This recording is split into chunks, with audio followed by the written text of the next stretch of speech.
All right, another episode begins.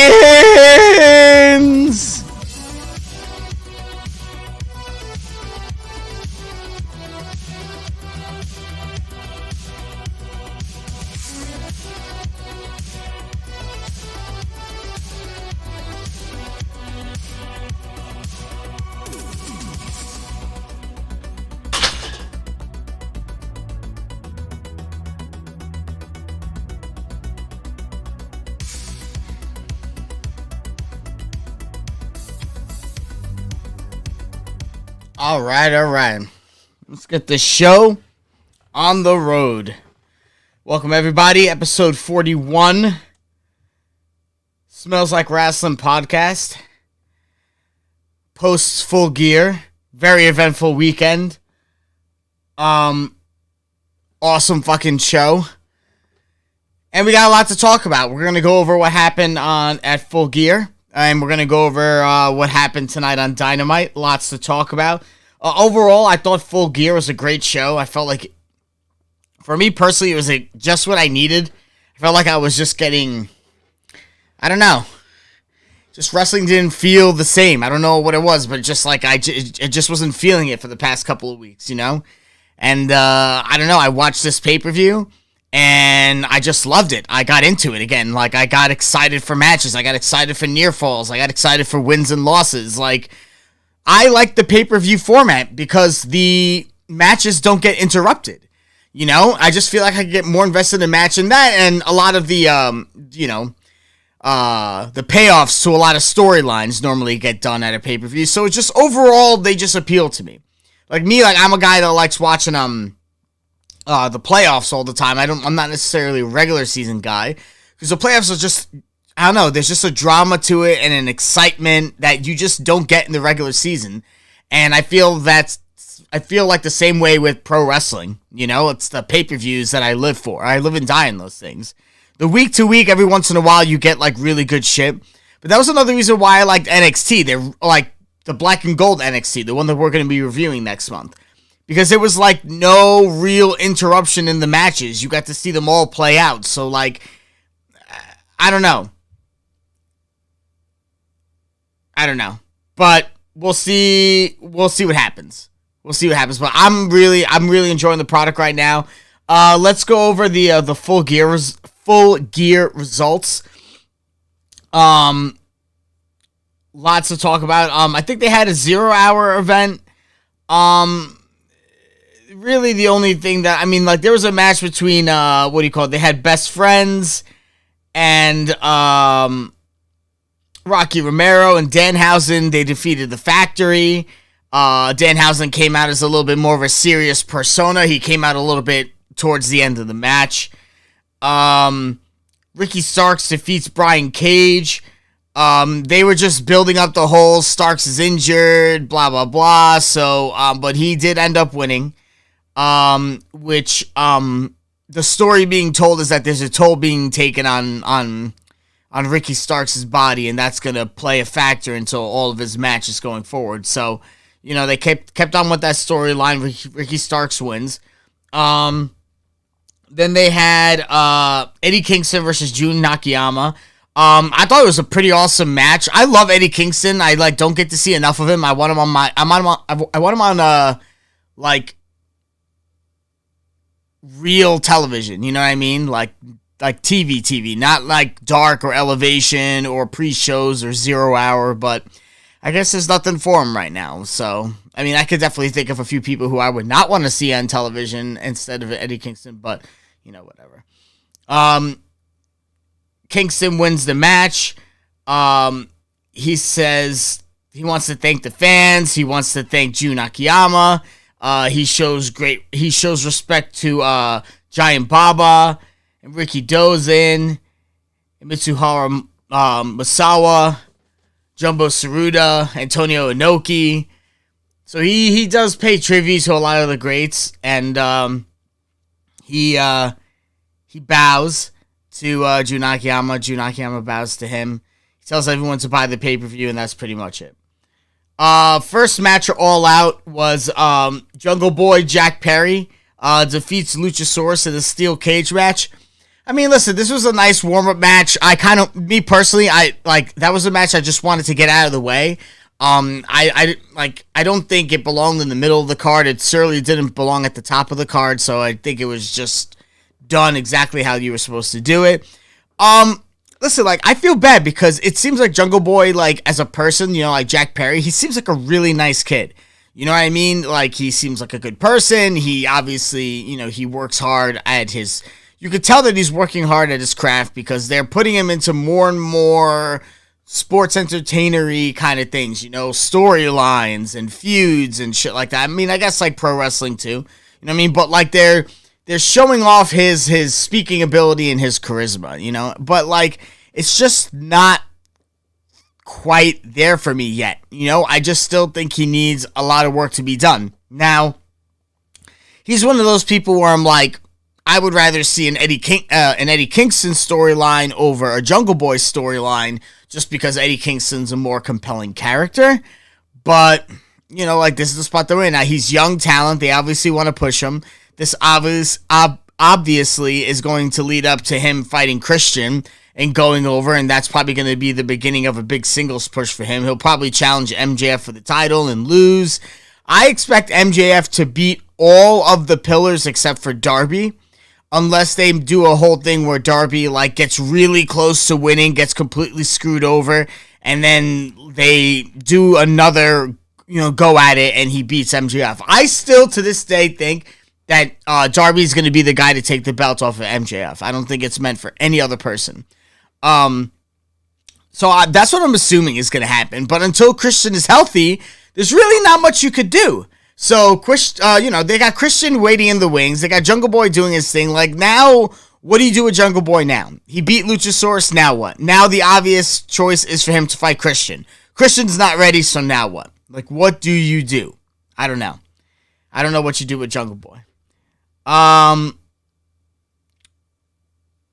also never like when, so Christian opens up the door to the cage. But the thing that I find funny is that the security or the referees at the outside of the ring were like, get security. Christian's got one fucking arm. You really need security to get Christian out of the way. And one of those arms was being used to, unlock the cage. He couldn't even brace himself. They could have pushed him right off the stairs, and it would have been over. It would have been over. But no, apparently, you can't touch Christian at all. So, but, they had a whole thing where, Christian opens up the cage, and, people were like, well, why'd they go outside the cage? Obviously, this was a ploy to get weapons into the cage, because obviously Christian couldn't throw them.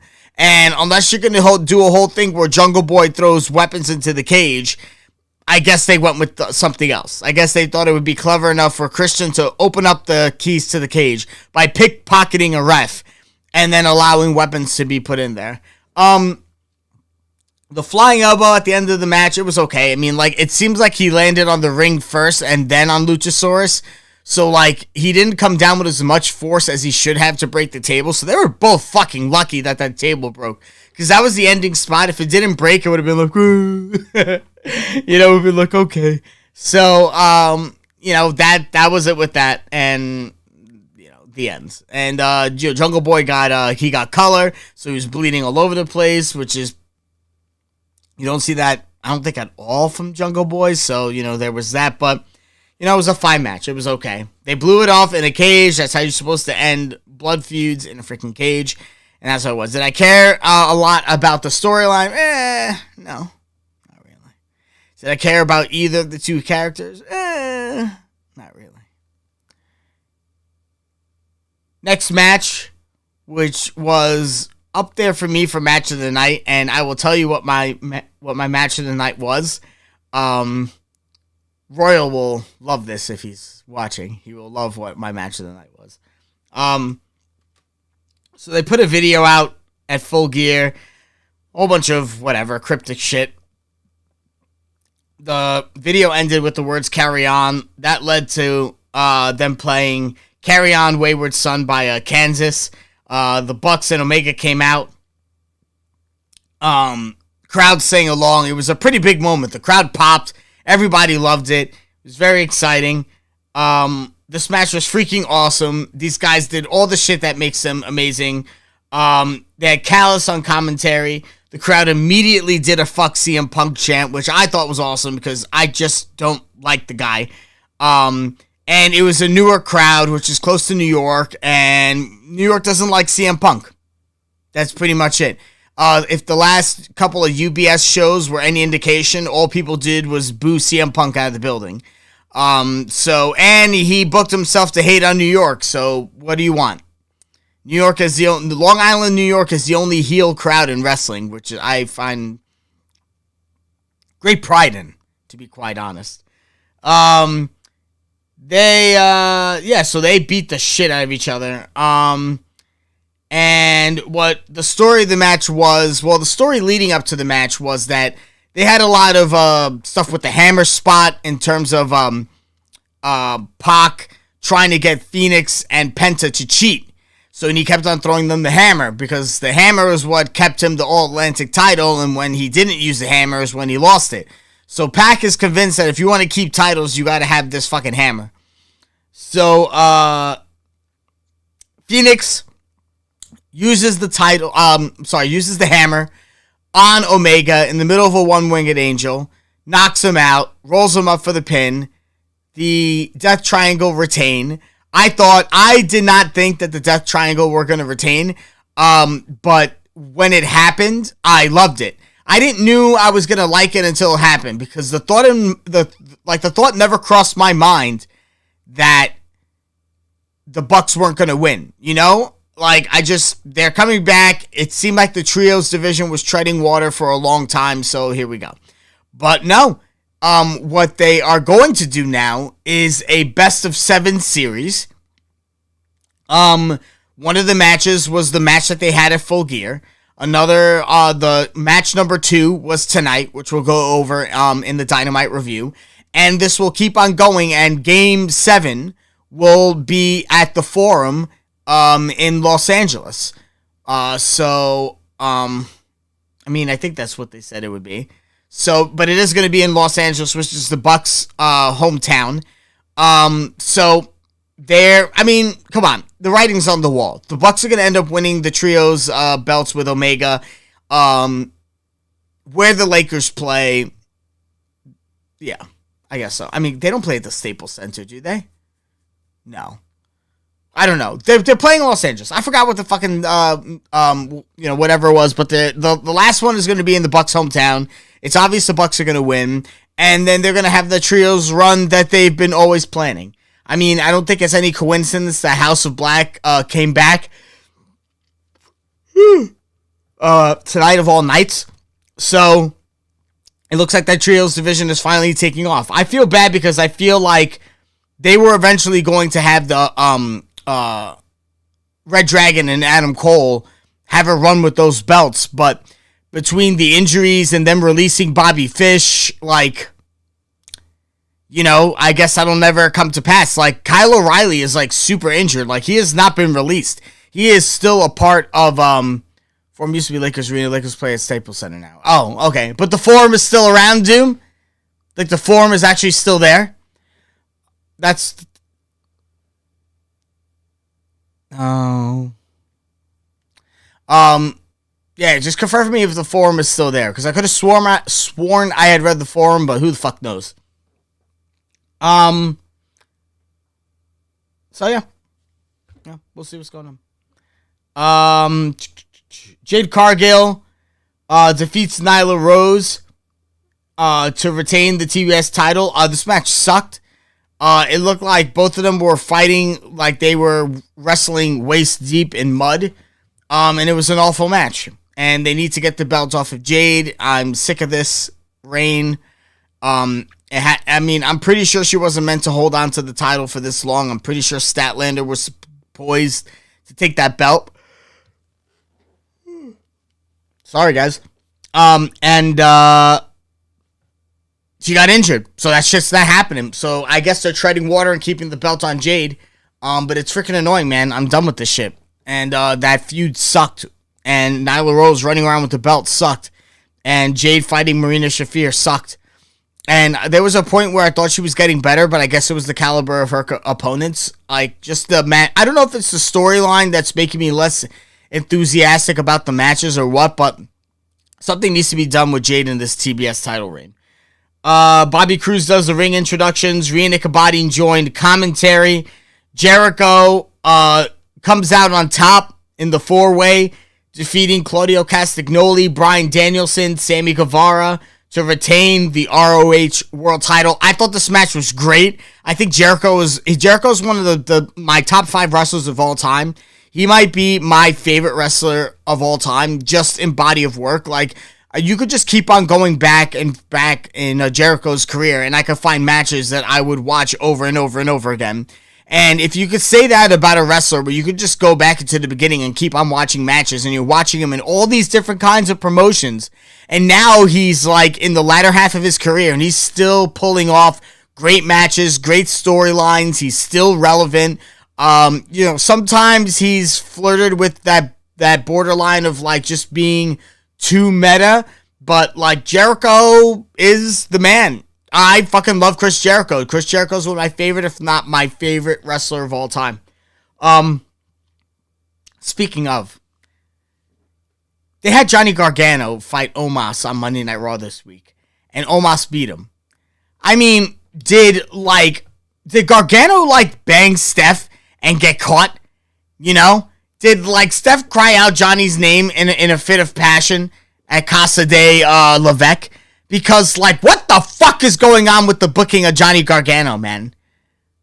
This is some fucking bullshit, dude. I will not let this stand, you know? I will not let this stand. The shit that's going on, the man needs to hold every title. I say this every goddamn week, and I will keep on saying it until they start putting gold on him. But instead, they're feeding him bullshit. Stupid stuff with The Miz. Ugh. I can only assume that they're just having him fuck around with The Miz because eventually when Ciampa comes back, Ciampa, who is aligned with The Miz, this is going to have something to do with something, so I don't know. Fantastic match in regards to the four-way. I did like when the Jericho and Sammy Guevara alliance broke down and they started taking shots at one another. Just a great match overall. Definitely one of the better matches of the night. Yeah, so it was a great match. Jericho retains. This whole Ring of Honor title reign of Jericho's has been fantastic. Next match, Saraya defeats Dr. Britt Baker, DMD. It was an okay match. I mean, I didn't expect much from it. Saraya hasn't worked in forever. She came back from an injury. She hasn't been wrestling for a very long time, so I did not expect crazy things from her because there's going to be obvious ring rust. I don't expect anything else. Britt, I don't see her as someone really carrying a match, especially the caliber match that they were leading us on to have. Like I said last week, if you're going to say you're the face of the division and the pillar of a company, you better put on a 5-star match. I did not think either of these women in that position were capable of pulling on a 5-star match, and in my opinion, I was correct. But then again, it's my opinion, so of course I'm going to be fucking correct. But it is what it is. I'm assuming Saraya is going to have more matches. Britt Baker obviously will continue to have more matches and continue to improve and get better. So it is what it is. The women's division is being built up in front of our very eyes.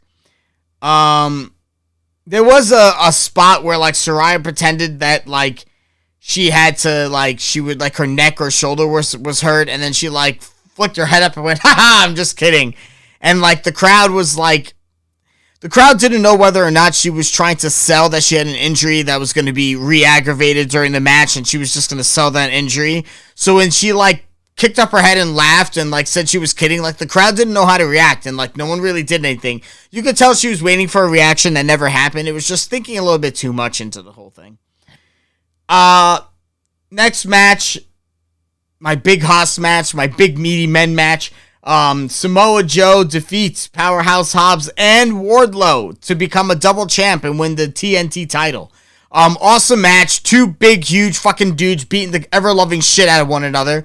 Powerhouse Hobbs is the fucking man. Wardlow is the fucking man. And Samoa Joe is the fucking man. Like, how could you have a bad match with either of these three men? It looks like after a certain point in the match, Wardlow is going to win. He conducts the Powerbomb Symphony on Powerhouse Hobbs after they take out Joe and some other move prior to that. Out of nowhere, Joe shows up, hits Wardlow in the back of the head with the title, puts the rear naked choke on a already wiped out Powerhouse Hobbs, and makes him go to sleep to win the belt. So, Wardlow hasn't been pinned, which means there could definitely be a Samoa Joe and Wardlow match in the near future.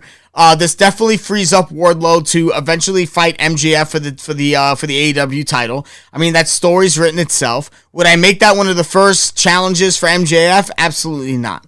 Absolutely fucking not. You build that up until you're a certain way deep into his title reign, where he's in full heel mode and people are booing him out of the building and people just want to see someone beat the shit out of this guy. And here comes Wardlow, the guy who put MJF on the shelf for he put him on the shelf for 5 weeks before he came back at All Out.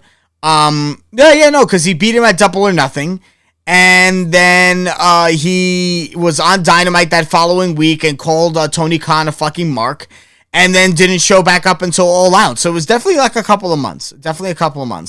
And that story writes itself. But I don't think you pop the top on that feud just yet. No siree, Bob. They go backstage for a segment with Shivani, Chris Jericho, Jake Hager. They talk about what happens with Sammy. Jericho respects Sammy. He'll be a future world champion, but not tonight. Orange Cassidy interrupts him and says that a former ROH television champion, Tomohiro Ishii, wants a shot at the title on Dynamite, which was the match that happened tonight. It was our main event, so I'll obviously go over that. And then Orange Cassidy basically puts his All-Atlantic title on the line against Jake Hager, who was in attendance with Jericho. He liked the hat. Jake Hager likes the belt. That's how the match was created.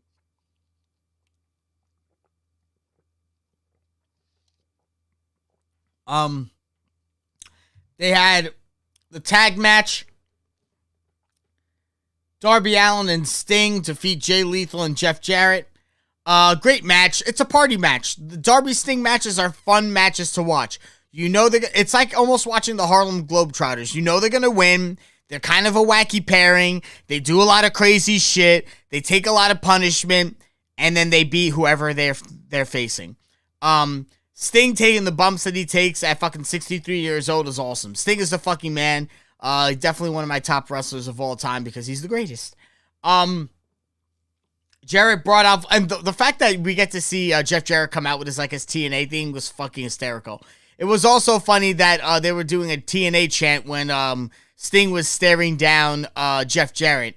Sting actually ambushes Jeff Jarrett in the match. Darby comes out of a fog of smoke with the skateboard and wipes out a whole bunch of fake Stings that Jarrett brought to the ring. Wipes out Jay Lethal. Darby jumps off of a ladder to try to do a coffin drop on Jeff Jarrett, but gets caught by Satnam Singh. So it was a pretty crazy match, and obviously Sting and Darby won. It was a great match. It was a lot of fun. You like fun tag matches, you like Sting, you like Darby Allin, go for it. This was my match of the night.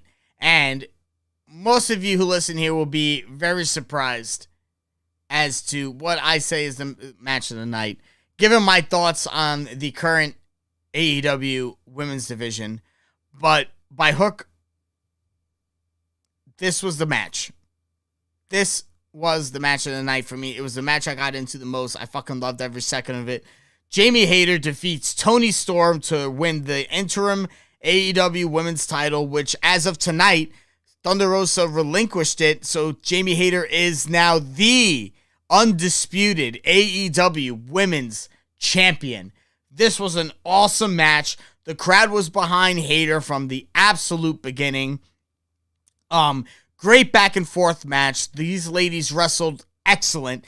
That was the epitome of what a title match should be. Everything was great, fast paced. They were decisive in their decision making in the ring. They were crisp. They were clean. There were no botches. It was a great fucking match. The story that was told was Rebel ended up coming out to the ring to try and help out Jamie. To no avail, she gets kicked out. They go back and forth again. Toni Storm, I'm pretty sure her nose was broken. She got busted open. Britt Baker comes out, does the curb stomp onto Toni, I believe actually on the women's belt. She gets thrown in. Jamie does the hate breaker or the haterade, I'm not sure. 1, 2, 3, wins it. Jamie Hayter's the new champion.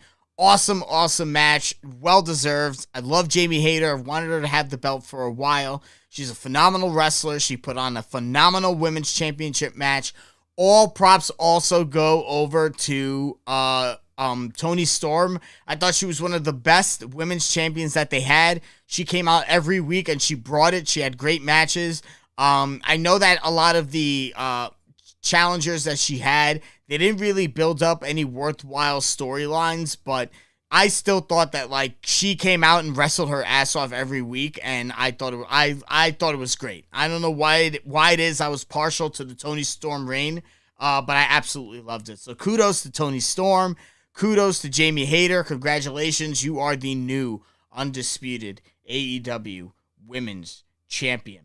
Tag match, The Acclaimed defeat Swerve in Our Glory to retain the AEW tag titles. This was the this was the rubber match. The first time The Acclaimed lost to Swerve in Our Glory. The second time they won to win the tag titles. And now they had to defend them. And it was a fantastic match. The story was that there was dissension again in the ranks between Swerve and Our Glory. Swerve wants to cheat. Keith says we don't need to. Keith ignored the fist bump at the entrance ramp when the entrances were going on. Swerve kind of stopped him and said, listen, we're together or what? So Keith begrudgingly does the fist bump. Hey, they have to be aligned, otherwise they're not going to win these titles. As the match goes on, Swerve gets frustrated. He wants Keith to cheat. Keith says no. Swerve slaps Keith.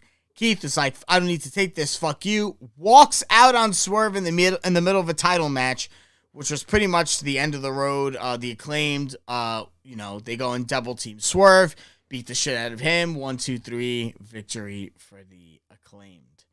I don't expect the Acclaimed to drop the belts until FTR challenges them. I feel like that match is going to happen. That solidifies FTR's tag reign, and then someone with some serious clout in the tag division is going to take the belts off of FTR. The question is, who? At this point in the night, Excalibur informs us that Tony Khan has made Death Triangle versus the Elite into a best-of-7 series, with Death Triangle up 1-0 following their win tonight. Match number 2 happened tonight on Dynamite. Match number 3 will be November 30th. Match number 4 will be at Winter is Coming on December 14th. Match number 5, if necessary, will be at Holiday Bash on December 21st. Match number 6, if necessary, happens at New Year's Smash on December 28th. And match number 7, if necessary, which I'm pretty damn sure it will be January the 11th at the LA Forum. They announced the card for Dynamite, which we had this Wednesday. Ricky Starks versus Ethan Page in the finals of the title eliminator tournament. Jericho defends the ROH title against Tomohiro Ishii. And Orange Cassidy versus Jake Hager for the All-Atlantic title. MJF, obviously, as we all know at this point in time, defeats Jon Moxley to win the AEW title. Regal slides the brass knucks to MJF, betraying Jon Moxley, aligning himself with MJF and giving him what he needs to win. Mox, at a certain point in the match, gets tombstone on the apron. That starts MJF playing into his knee, which is the exact same thing that he did with Darby several pay-per-views ago. So MJF played up the knee the entire time. He ends up winning. MJF is the new champ.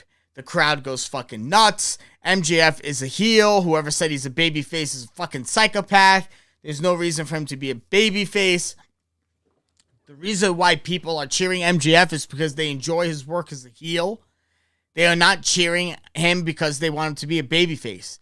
He came to the company at a time in which the company seriously needed it, because there was a lot of crazy shit going on with people getting injured and people being discontent and not knowing whether or not everyone was on the same team. So people cheered MJF because he was a homegrown AEW guy, and he was one of the best, and he is one of the best talents that they have. If you are an AEW fan, you are cheering for MJF and him coming back. Definitely. You are cheering for him to keep up his excellent character heel work. You are cheering for him to keep up his excellent in-ring work and his ability to tell a story. You are cheering for that. You are not cheering for him to become a babyface, because MJF is the best heel in the game, and why the hell would you, I don't know, cut the hair off of Samson the second he becomes king? I think that's completely ridiculous. Completely ridiculous. So, MJF wins. He's the champ. All is right in the world. Let's get on to Dynamite. I got an early Thanksgiving shift tomorrow, so I cannot be with you guys for forever tonight, but your boy gotta make his money. So let's see. Let's see how this. So alright, so in terms of the card, Death Triangle versus the Elite, match number 2. Oh, by the way, during that, oh yeah, I think I mentioned this, that during the Elite versus, Death Triangle match that the crowd was chanting "fuck CM Punk," yeah, I would be chanting that shit too. It was Newark, of course it is. But tonight's episode of Dynamite is in Chicago. I'll just put that foreshadowing right there. Death Triangle versus the Elite, match 2 in their best of 7 series. Ethan Page versus Ricky Starks in the finals of the World Title Eliminator Tournament. Some altercation between Jade Cargill and rap star Bow Wow. I don't even give a shit. I'll lightly go over that. Main event, Chris Jericho defending the ROH title against Tomohiro Ishii. All Atlantic title is on the line. Orange Cassidy versus Jake Hager. And they're going to hear from William Regal. The show starts off with Regal in the ring. Regal says the fans are going to have to wait until next week to hear from MJF. They said that MJF doesn't want to come to Chicago. And he's also on the set of a major motion picture, which is true. He's playing one of the Von Erichs. And he just landed the role, so I'm assuming that he's actually on a set filming that role. John Moxley's music interrupts, walks out the crowd, is about to get to Regal. Danielson runs into the ring out of nowhere, holds back Mox. Danielson says we've all done bad things in our careers. Asks Moxley not to hurt Regal. He slaps Moxley to try and snap him out of it, which I don't know if that would be something I would have done. I mean, he actually starts profusely saying sorry right after, so I think he knew he fucked up.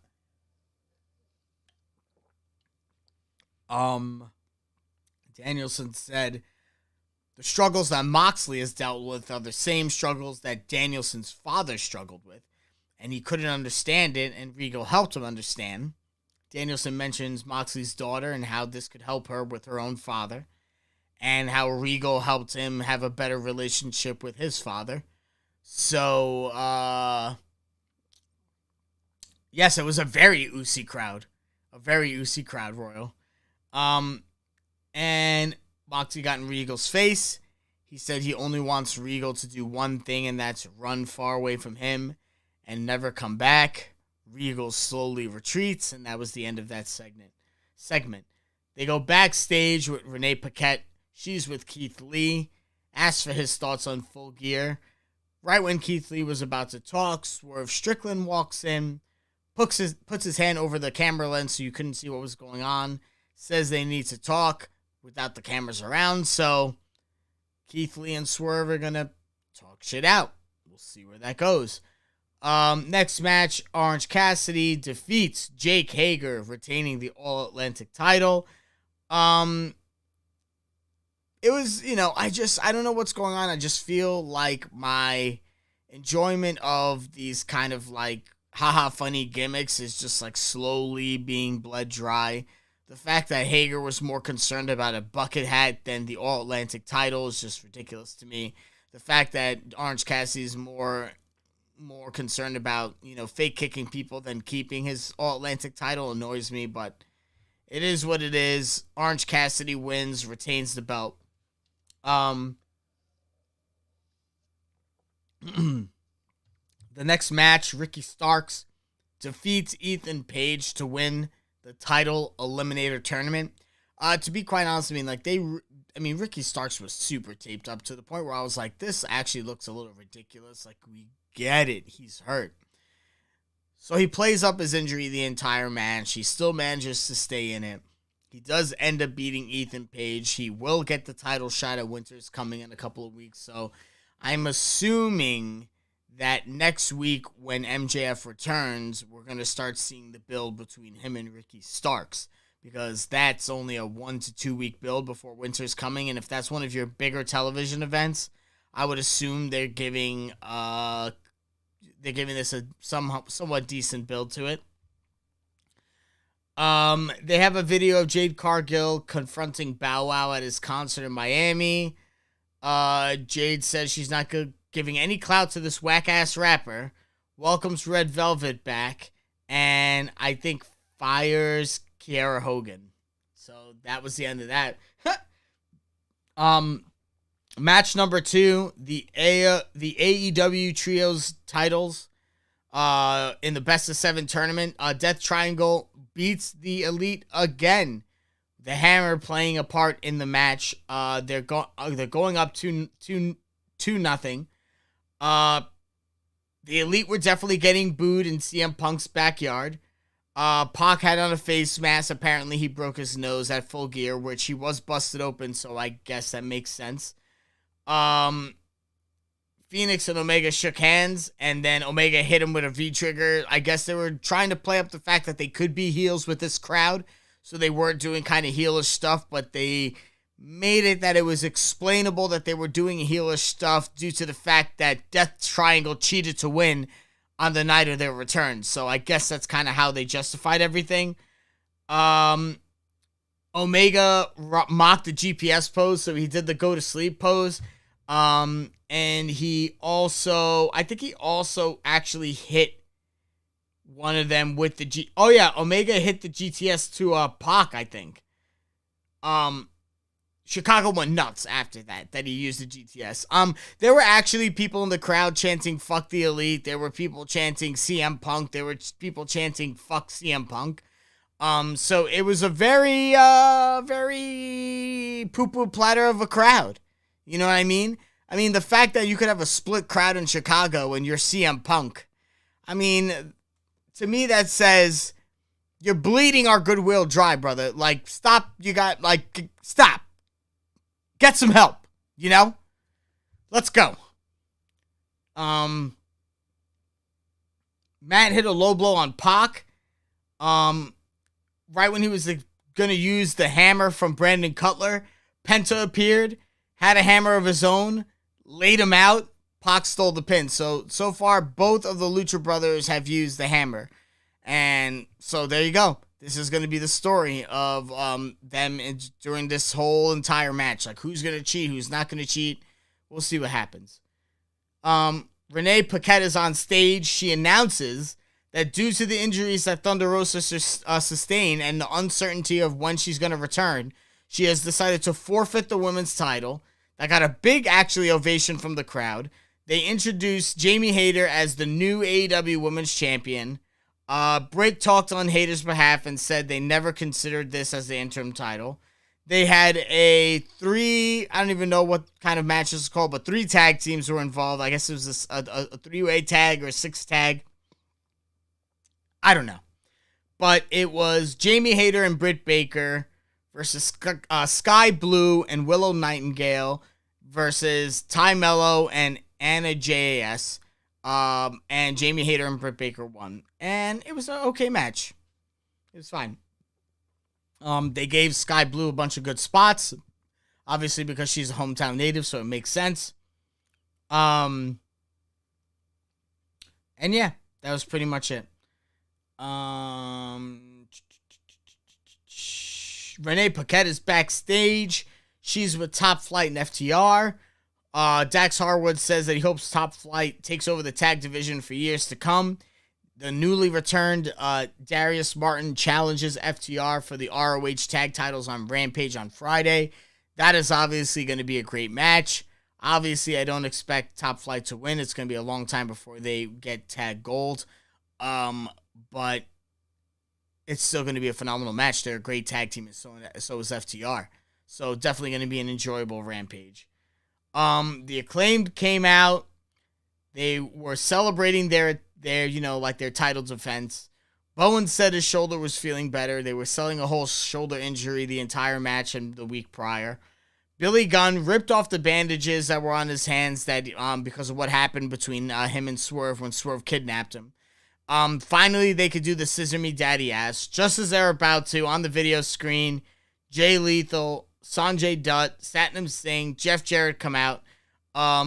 Big TNA sucks chants coming from Chicago. Basically, Caster mentioned Jeff Jarrett and Lethal in their rap in the ring. So Jarrett took offense to it. And that was pretty much it. Billy Gunn cut them off. They did the Scissor Me Daddy Ass, and that's it. I don't know what kind of tag team Jay Lethal could put together unless he's going to team up with Satnam Singh. I forgot who else is. Oh, no, he'll team up with Jeff Jarrett. So maybe that's going to be the next tag match for the Acclaimed. They're going to fight Jay Lethal and Jeff Jarrett, so who knows. Main event of the night was Jericho defeating Tomohiro Ishii to retain the title. Jericho got chopped like nobody's business. I mean, this motherfucker's chest was red and bleeding, and just blood was on Ishii's hands. Blood was all over Jericho's chest. I mean, these guys beat the ever-loving piss out of one another. And at the end, Jericho wins. No cheating. He pulls it off. And it was a phenomenal match. And I like the fact that a lot of the strong style stuff that I feel like doesn't translate over to American television was done during the commercial break. Because, like, the problem I have with Suzuki matches on AEW television is that they don't, like, it's very hard to explain him just, like, no-selling everything unless you know who Suzuki is.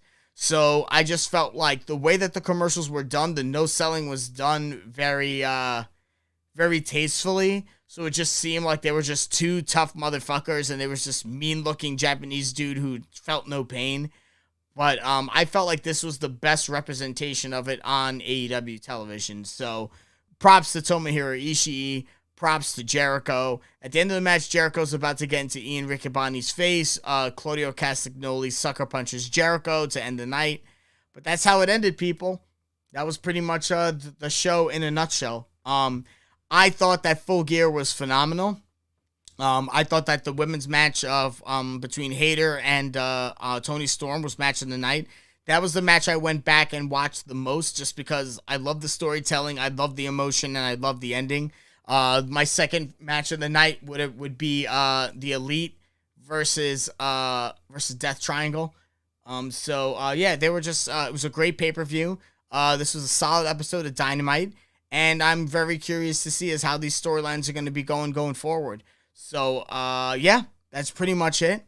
I am going to sign off for tonight. Like I said, I have an early work day tomorrow, so I can't stay on late with all you guys. But I want to thank Doom in the chat and Royal for tuning in and listening. Thank you for tuning in to episode 41. I will be back next Wednesday night with the Dynamite review. So, once again, thank you very much, guys, and I will see you next week.